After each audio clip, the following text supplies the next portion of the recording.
我不知道我是不是阳了，反正今天是第4天还是第5天了，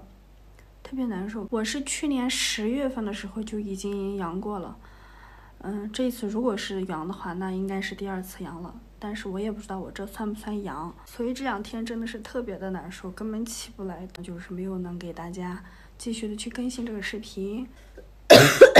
头都是那种懵的，然后整个人就是一种乏力没劲儿的一种状态，前2天声音都出不来，就整失声的状态。今天还好一点，虽然有点沙哑，但是还能发出来声音了。等我阳康之后，我还是会继续为大家更新视频，所以呢这2天没有能更新视频，希望大家能够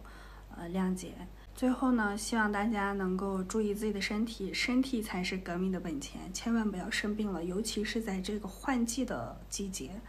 感冒呀、咳嗽都是常发生的，所以大家一定要做好防护工作，反正就是把自己的身体保养好，把自己的身体健康放到第一位。那好吧，今天就跟大家聊到这里吧，希望今后还能得到大家更多的支持和鼓励，小麦呢也会努力的去输出更多优质好的内容给大家。好。